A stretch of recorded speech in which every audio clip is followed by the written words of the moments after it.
Hi guys, today we're going to do Module 3, Lesson 10, and our learning target is that we will be able to multiply 3 and 4 digit numbers by 1-digit numbers applying the standard algorithm. So we're moving away from using our place value charts and our partial products into using just the standard algorithm. The first problem we're going to do together though, we are going to represent it in partial products and our place value chart. So go ahead and pause the video and do your problem using the partial products method. And go ahead and represent it in the place value chart if you need to. Okay, you don't have to represent it in the place value chart, but if you need to, and it would be helpful for you, that's why it's there. Okay, so go ahead and look at your work and compare it to my work and make sure that we have the same answer because we're going to go over how the standard algorithm compares to this answer. And we're going to use our partial products to help us with the standard algorithm. So I have 20. I got 20 for my 5 times 4 ones. I got 350 for my 5 times 7 tens. And then I got 1,500 for my 5 times 3 hundreds. And I got 10,000 for my 5 times 2,000s. And I added them together and ended up with 11,870. If you got a different answer from me, you need to pause the video and go back and check your work against mine and see where you might have gone wrong. Now we're going to take this problem and we're going to apply the standard algorithm to this problem.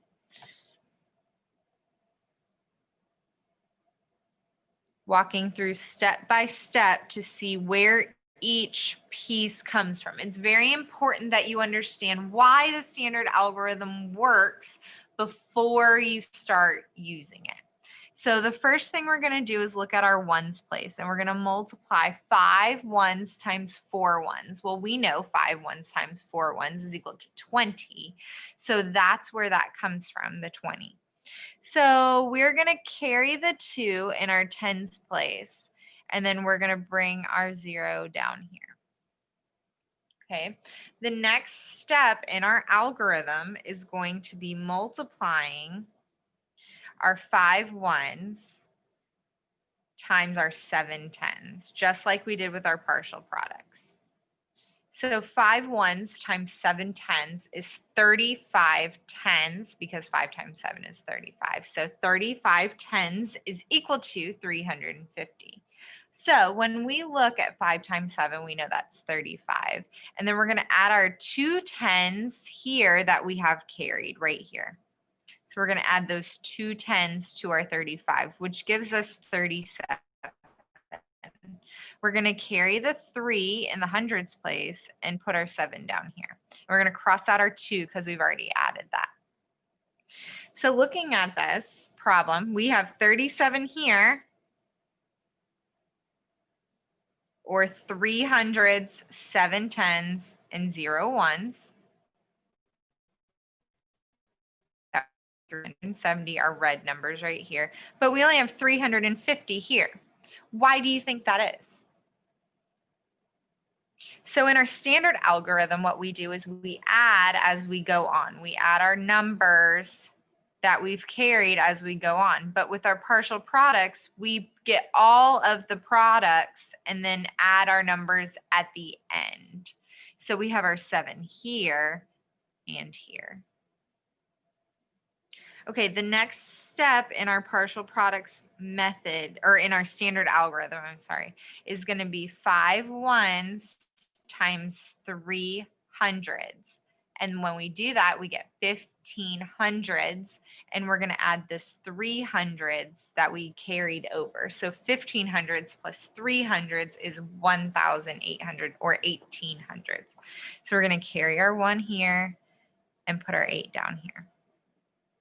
Okay, finally, we're going to do 5 ones times, or 5 times 2 thousands, and 5 times 2 thousands is 10 thousands. And we're going to add our 1,000 that we had carried, and that would give us 11 thousands.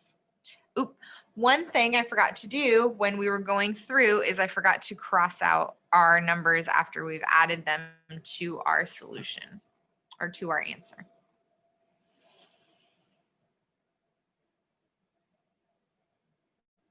Okay, next we're going to work through this problem. Actually, let's go back. Okay, look at our answer here and our answer here, and they're exactly the same. We've done the same steps, just in a different way. So we did without listing all of these zeros here. Okay, so our next problem, we're going to work through just the standard algorithm, just the steps for the standard algorithm. So we're going to start by doing our 6 times 7 ones. 6 times 7 ones is 42 ones. I'm going to carry my 4 because that would be 4 tens and 2 ones. My next step is going to be 6 times 110. 6 times 110 is 6 tens, and then I'm going to add my 4 tens right here, which gives me 10 tens. So I'm going to carry that 1, bring my 0 down here. My next step would be to do my 6 times 800s. 6 times 800s is what? 6 times 800s is 4,800s because 6 times 8 is 48. So 6 times 800s is 4,800s, and then I'm going to add my 100 that I carried over. So that gives me 4,900s, and I'm going to carry 4,900s. Okay, and my last piece is going to be 6 times 3,000s. What is 6 times 3,000s? I hope you didn't say 18 because it's 18 thousands. So I'm going to, so 6 times 3 is 18,000. Sorry, 6 times 3,000s is 18,000s. And I'm going to add in my 4,000s that I carried, which gives me 22,000s. So my answer here is 22,902. Notice that I keep forgetting to cross out my answer or my carried numbers when I add them in. It's okay if you forget that. It's not a big deal. Okay, we just try to cross them out just so we remember that we've added them in. Okay, finally, let's do this problem. There are 5,280 feet in a mile. Brian ran 4 miles. How many feet did he run? So I'm going to read, write, or read, draw, and write. So when I draw my picture, I'm going to use a tape diagram because we're practicing using tape diagrams to make our problem solving easier for us and to help us make sense of it. So if I was going to draw a tape, we're thinking about a total, how many total feet did he run?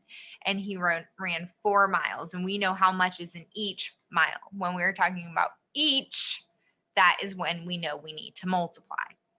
So we're going to draw a tape diagram, and our tape diagram is going to be broken into 4 pieces, 1 for each mile. Each mile is 5,280 feet.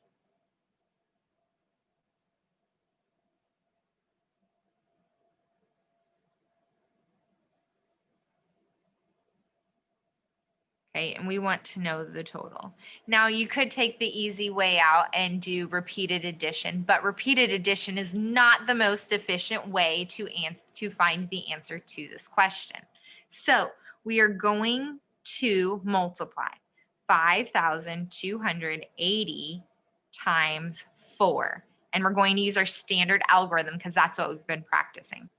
So first, I'm going to do 4 ones times, or 4 times 0 ones, which is 0 ones. So I have nothing to carry there. My next step is going to be 4 times 8 tens, and that gives us, well, I know 4 times 8 is what? That's right. 4 times 8 is 32. So 4 times 8 tens is 32 tens.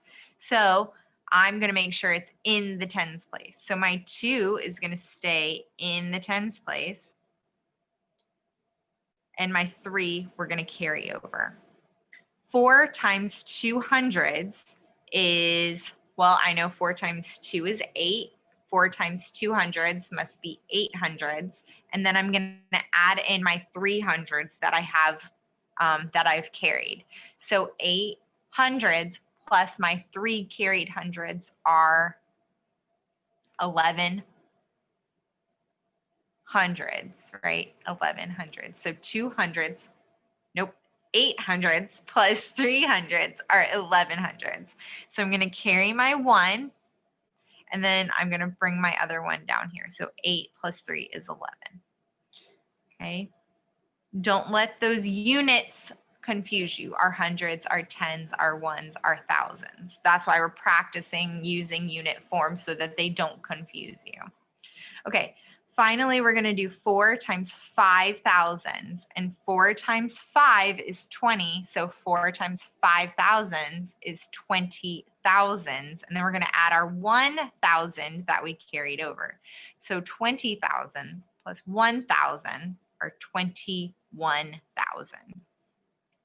So our answer here is 21,120. But we need to make sure we write a statement. Okay, so our statement is, since our question's asking Brian ran 4 miles, how many feet did he run? We can say Brian ran 21,120 feet. Simple as that. Make sure you are practicing saying what you're multiplying while you're multiplying it. That will really, really help you as you're going through the standard algorithm. Feel free to keep using your place value chart and keep using your partial products as you work through the standard algorithm just to help you make sense of it.